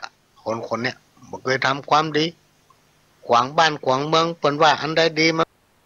ว่าบ่ดี วัดก็บ่เข้าไปเหี่ยวก็ไปโรงเรียนก็ไปร่วมพัฒนาเปิ้นประชุมอันย้ำก็สนใจในหมู่บ้านในสังคมตนเองอยู่แท้ๆบ้านตัวแท้ๆก็บ่ฮื้อความร่วมมือสักอย่างถือว่าเป็นเรื่องของมันว่ะเป็นเรื่องหาว่ะกินเหล้าแล้วอู้เป็นฟืนเป็นไฟอันใดก็ฮู้หมดถึงเวลาวันที่มันจะตายพี่น้องท่านผู้ฟังขณะที่กำลังจะทอดจิตมาแม่ด้องกำลังจะคลอดลูกพอดีบกองทอดจิตปั๊บจิตไปอยู่ในท้องหมาตัวนั้นล่ะ เรียกว่าตายจากคนก็ไปเกิดในท้องหมา หมาก็เกิดลูกในเวลานั้นพอดีเลยเป็นลูกหมาไม่ด้อง บาปกรรมที่มันทำไว้ ม มาเป็นไปว่าบาปกรรมที่เขาก่อน่ะบันดาลเขาเกิดมาเป็นหมูเป็นม้าเป็นกาเป็นไก่เป็นนกเป็นหนูเป็นอย่างมั่วแล้วแต่กรรมของเขาที่เขาสร้างไว้จิตวิญญาณสรรพสิ่งหรือสัตว์ทั้งหลายเหล่านี้เปรียบเสมือนเจ้ากรรมนายเวรบางทีอาจมีจิตวิญญาณคนที่เขาจักมักคุ้นเคยมาเมื่อปางเมื่อเปิ้นเป็นคนมันถึงมาอยู่กับเขาในปัจจุบันนี้แล้วเขาซ้ำน้ำมันไปปล่อยลองกึดพอเด้อพี่น้องตัดดูฟาร์มทั้งหลาย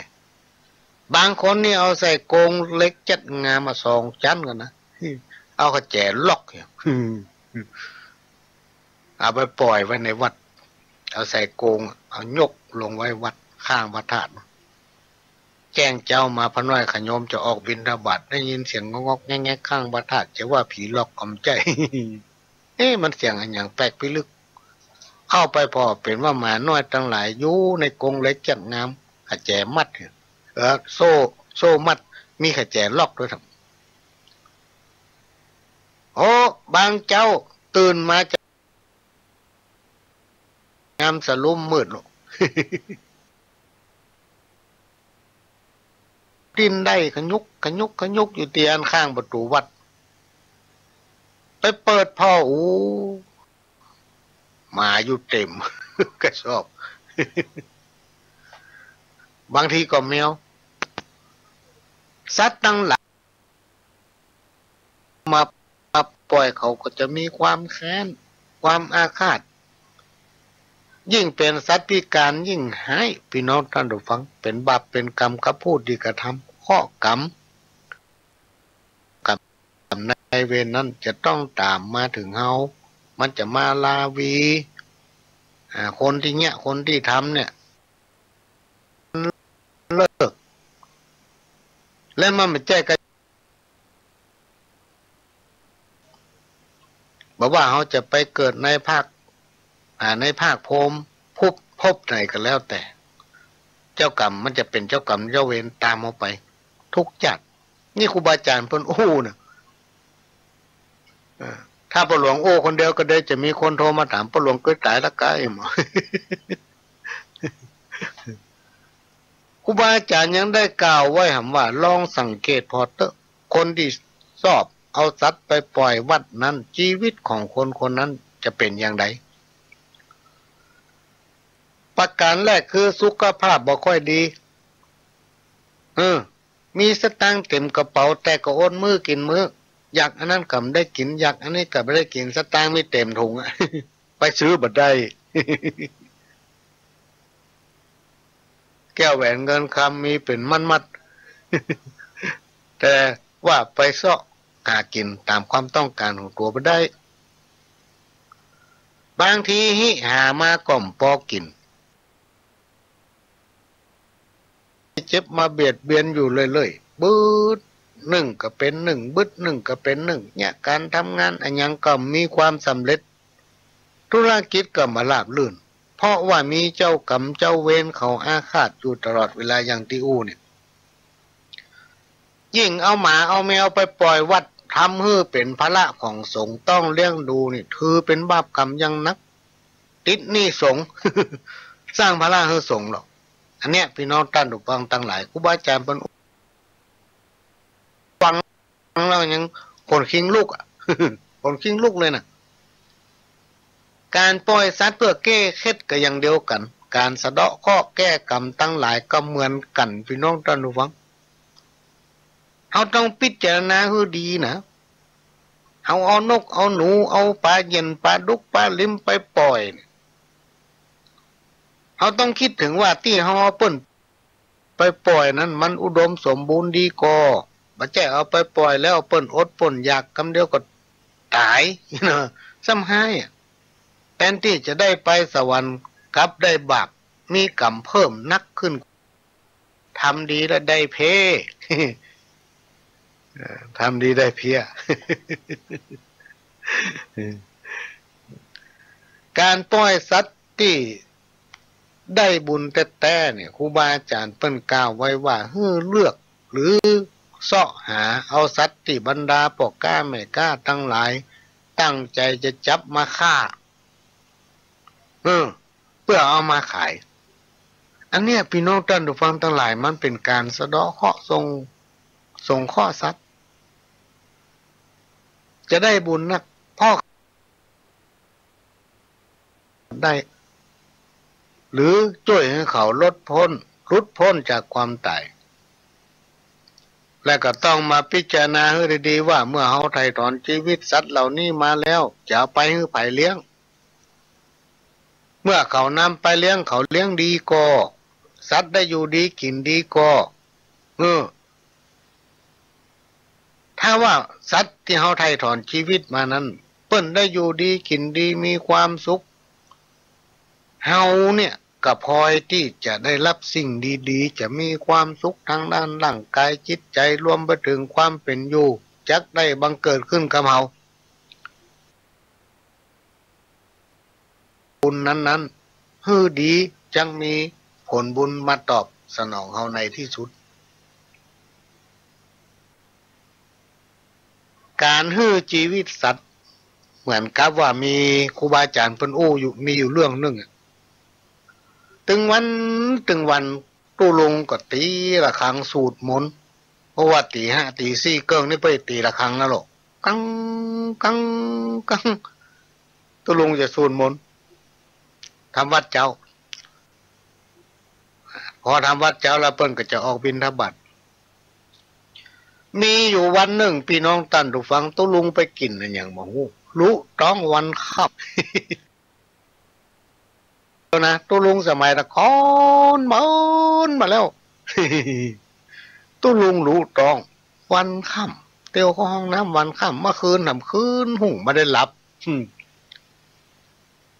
ทุกครั้ง4 โมงเกิงหรือว่าตี4เกิงเนี่ยจะลุกตีละครั้งวันนั้นด้วยความอ่อนเพลียไม่ได้ตีละครั้งสักกำไม่ได้ตีละครั้งเจ้าตะวันกำลังขึ้นมีแอปแปะที่อยู่ข้างวัดน่ะโอ้มาหาตู้ลุงแต่งขันเข้าขันน้ำขันเขาตกดอกไม้พร้อมกับปัจจัยซองบันเล่นน่ะทางไหนก็ได้หมูอ่ะแต่ซองมันใหญ่ ว่ามาถวายสังฆทานตู้ลุงนี่หรอกตู้ลุงก็สงสัยปูแปะนี่มันบ่เคยทำบุญสักเตื้อวันนี้จะได้ว่ามาตานขันเข้าเนาะไปปอซองบัดเล็กทางบนทางในไม่ต้องได้หมูตู้ลุงสงสัยเจริญพรนะแปะวันนี้ไปนึกใจอย่างใดมาทำบุญวันเกิดการบ่ใจไม่ใช่วันเกิดอ้วฮิลอตีว่ามาทำบุญวังนี้เพราะว่าทุกวังเนี่ยตู้ลุงตีละกังฮิโลตี4เกิงตู้ลุงก็ตีละคังแล้ววังนี้ตู้ลุงไม่ตีละกังฮิโลตู้ลุงไม่ได้ตีละครั้งเพราะว่าตู้ลุงรู้ต้องแต่ว่าวันค่ำตะคืนก็รู้ต้องอ่อนเพลียรับลืมตื่นไม่ได้ตีละครั้งทำวัดเจ้าแล้วแปะไปได้บุญอย่างใดฮิโลตู้ลุงสงสัยก็ไล่บุญสิหรอกถ้าตู้ลุงตีละครั้งนี่ว่าจะฟังละครั้งตู้ลุงตีละครั้งว่าจะต้องตึงมาฆ่าหมูทุกวันฮิโลเป็นเบิ้ลฆ่าหมูตี4เกิงหมูจะต้องตายเจ้าละตัววะดุกอยู่ข้างวัดอาศัยละครั้งตู้ลุงดุกเปิ้นตีละครั้งทำวัดเจ้ามันก็ลูกฆ่าหมูตีละครั้งทำวัดเจ้ามันก็ลูกฆ่าหมูหมายความว่าเสียงละครั้งดังนี่ทุกเจ้าหมูต้องตายเจ้าละตัวแต่ว่าตู้ลุงแบบเพราะว่าหมูที่ว่าจะฆ่าวังนี้มันเกิดลูกโอ้เกิดลูกออกมาถึง9 ตัวว่ะพี่น้องท่านดูฟังเป็นว่าตู้ลุงก็ได้บุญตัววันนั้นถ้าตู้ลุงตีละครั้งหมูนั้นมาได้เกิดลูกแน่จะต้องถูกปูแปะเชือดตั้งมาเจ้าตี4เกิงแล้วพอตู้ลุงลืมตีละครั้งปูแปะมาหมูเกิดมา9 ตัวหมูไหมครับต ตัวนั้นเกิดลูกออกมาเก้าตัวก็เลยได้บุญปู่แปะดีใจซื้อของมาตานตุลุงเป็นว่าตุลุง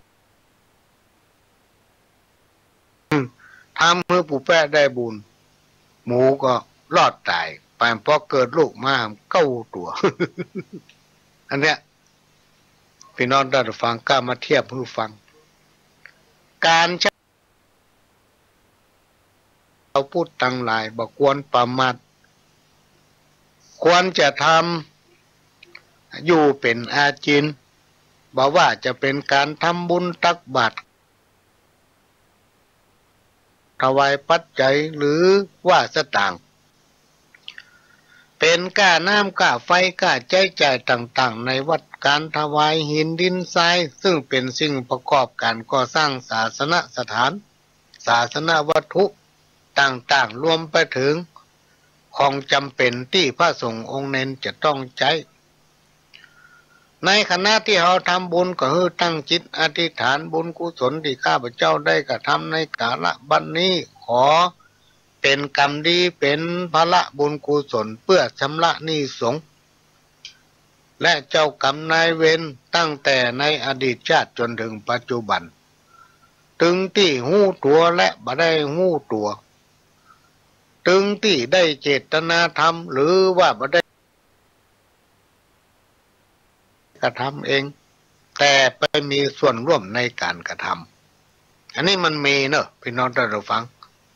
เฮาบ่ได้ตั้งใจทำแต่เฮาบ่ได้ทำคนเดียวแต่ได้มีส่วนร่วมในการกระทำสมัยตะก่อนนี่กันจะถึงเดือนจีปีใหม่นี่ทุกหมู่บ้านน่ะทุกหมู่บ้านพี่น้องท่านผู้ฟังนี่เป็นความจริงนะเพิ่น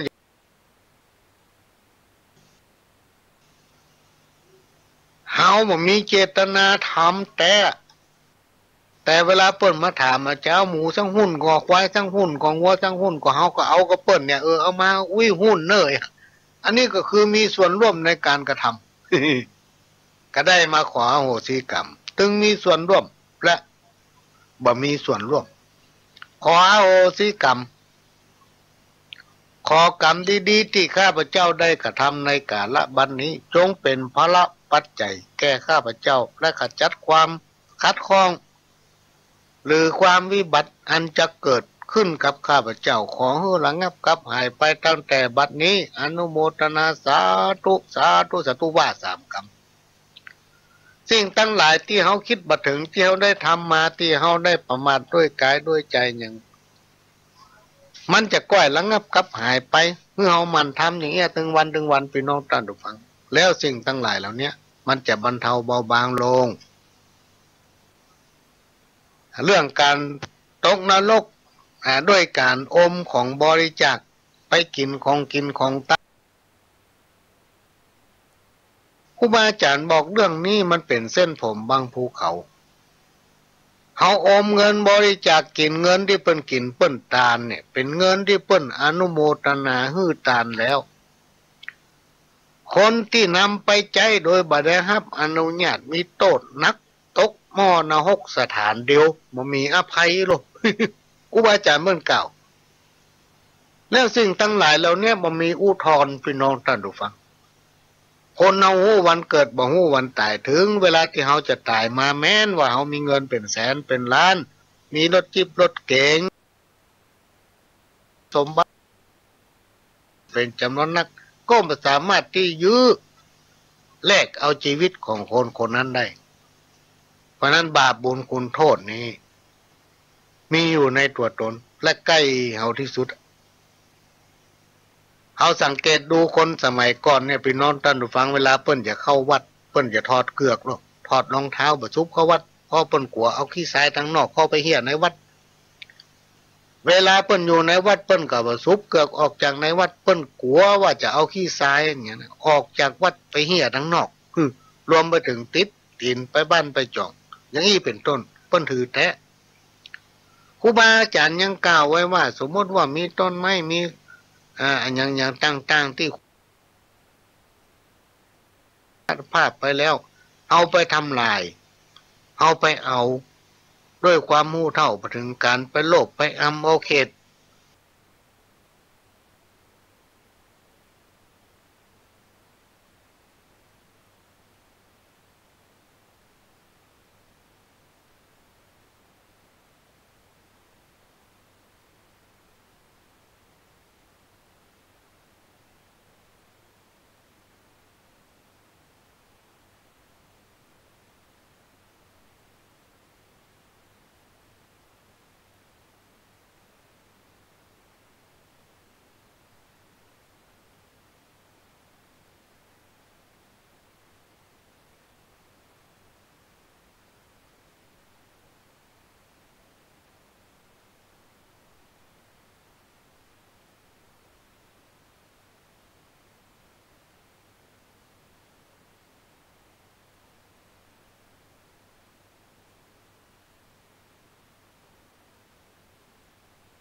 ก็ต้องขอสุมาอภัยกับพี่น้องท่านผู้ฟังไปมาไฟมันดับพี่น้องท่านผู้ฟังกว่าจะปิกมาตั้ง โปรแกรมใหม่ได้นี่ใช้เวลาทำเมินก็ต้องขอสุมาอภัยกับพี่น้องท่านผู้ฟังขณะนี้พี่น้องท่านผู้ฟังก็กำลังรับฟังรายการสาระสปะโดยก้าวกับผมพระหลวงสว่างธาตุดินจันทร์ประธานเครือข่ายกองทุนแม่ของแผ่นดินจังหวัดเชียงใหม่และ8จังหวัดภาคเหนือและก็เป็นประธานคณะผู้ตรวจราชการ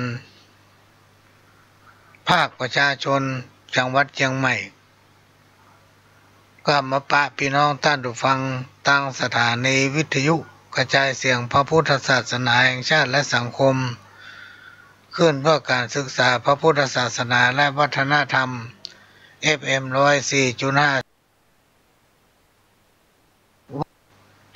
วัดไฟเห็นก็นำเอาสาระสปะร้อยอันปันเรื่องพี่น้องท่านผู้ฟังมาเล่าสู่กันฟังวันนี้นี่ต้องขอสุมาภัย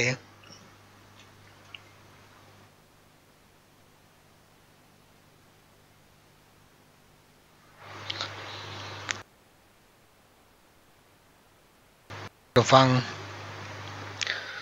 ได้รับฟังกัน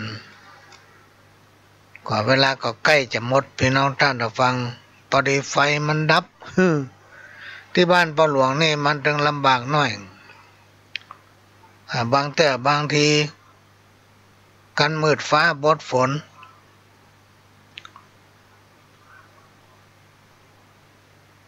ไฟดับบางทีบ่มืดฟ้าบดฝนอย่างวันเนี้ยไฟดับหมูมันเป็นยังไงพี่น้องท่านผู้ฟังนี่อยู่อำเภอเมืองนะคนไหลน้ำปิงกับศูนย์ราชการแล้วก็คนไหลน้ำปิงกับการไฟฟ้าเขต2นี่มันจะเกี่ยวกับต้นไม้มันนักกันมืดฟ้าบดฝนสักน้อยหนึ่งไฟดับละ ลมมาพ่องมาไหลไฟดับละอย่างนี้เป็นต้นเพราะฉะนั้นบางทีพี่น้องท่านผู้ฟังกำลังไปจัดดีไฟดับไปเหี่ยวกว่าจะมาตั้งเวลาถ้ามันใจเวลาเหมือนบางทีถ้าเครื่องของพ่อหลวงนี่รู้พละเครื่องละเพราะขณะที่เรากำลังดำเนินรายการจัดรายการอยู่ไฟดับเนี่ยบางทีมาซ่อมไฟบะแจ้ง เรากำลังอัดเทปอยู่ดับไปหน้าซื่อ ก็เลยมาหูจะว่าจะได้พี่น้องท่านผู้ฟังอันนี้อำเภอเมืองจังหวัดเชียงใหม่ถ้าเป็นอำเภอรอบนอกตำแปดอยนี่บ่ว่าสักคำก็เลยมาหูจะว่าจะได้ก็เดี๋ยวก็จะลองโทรติดต่อไปทางศูนย์ไฟฟ้าเพิ่นว่าจะปรับปรุงแก้ไขอย่างใดมาดูแลอย่างใดมันมีปัญหานี้ก็นำเอาสาระสปะร้อยอันปันเรื่องพี่น้องท่านผู้ฟังมาเล่าสู่กันฟังแล้วก็ในช่วงเนี้ยพี่น้องท่านผู้ฟังมันเป็นช่วงที่เราจะต้องร่วมกันรักษาสุขภาพของตัวเองโดยมีการเฝ้าระวังเกี่ยวกับโควิดบางที่บางแห่งมันมีการมีงานบางที่บางแห่งก็มีเรื่องมีราวพ่อหลวงส่วนใหญ่ก็จะงดพี่น้องท่านผู้ฟังจะมาลงพื้นที่บอกพื้นที่เพราะเราต้องปฏิบัติตนเพื่อเป็นตัวอย่างกับคนทั่วไปนอกจากว่าเราเป็นคณะกรรมการอันนั้นนี่เรายังมาเป็นประธานเพิ่นทำเพราะฉะนั้นในช่วงนี้อัตหิอัตโนนาโถตนเป็นที่พึ่งของตนพี่น้องท่านผู้ฟังเราต้องช่วยเหลือตัวเก่าอย่างถึงที่สุดแล้วถึงจะประกอบความช่วยเหลือจากคนอื่นอันนี้ก็มาห่วงกันพี่น้องท่านผู้ฟังเหมือนกับกำข้าวมีคนเขียนส่งมาว่า แม่ออกสถาก่อนที่จะมาวัดให้ปฏิบัติเข่งขัดตัวหนาล้างมือเรียบร้อยก่อนยุบเข้าป่าเป็นกติกามาใหม่เน้อเจ้า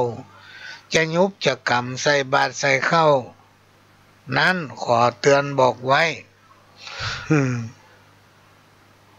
ผ้าปิดหูดังระวังต้องใจห้ามไปนั่งใกล้ซิดสีโควิดไวรัสนี้ไซมันน่ากลัวแต่เจ้าเป็นแล้วดีบดีตายหมอยังรักษาบ่ได้เนินไหน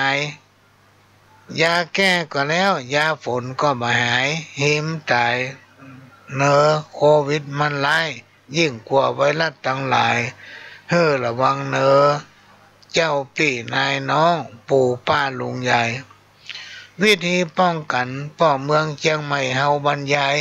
บ่ฮื้อออกไปไหนกักตัวอยู่บ้านกักตัวอยู่บ้านทางรัฐบาลเปิ้นก็ซ้ำมาย้ำแถลงต่อต้านห่วงชีวิตหมู่เฮาพี่น้องตัวข้าม่อนนี้จะขอไขขยายบ่าจำเป็นต้องออกบ้านไปไหนนอนไหน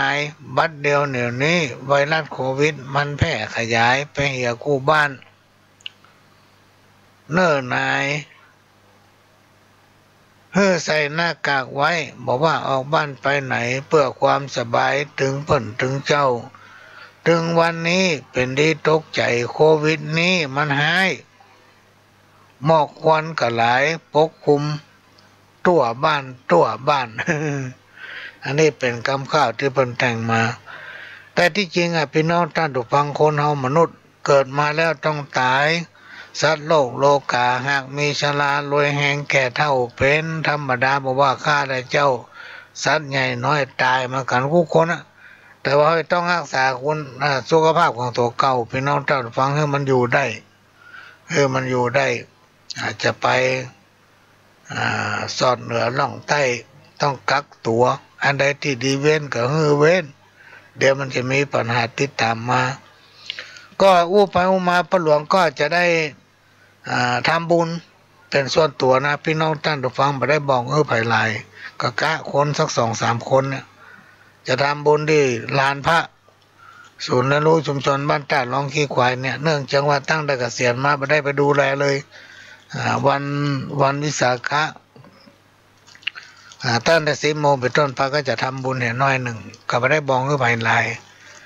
ก็เอาบุญไปกันเนอะพี่น้องท่านผู้ฟังอู้ไปอู้มาเวลามันหมดละพี่น้องท่านผู้ฟังพ่อหลวงสว่างนาฏอินจันทร์ก็จะขอนำรายการนี้จากพี่น้องท่านผู้ฟังไปก่อนขอให้พี่น้องท่านผู้ฟังทุกคนทุกท่านอยู่สุขกายสุขใจพ้นจากโรคภัยไข้เจ็บพ้นจากโรคไร้โควิดนี่เหมือนกันคู่คนจากกับผมพระหลวงสว่างนาฏอินจันทร์ขอสวัสดีครับ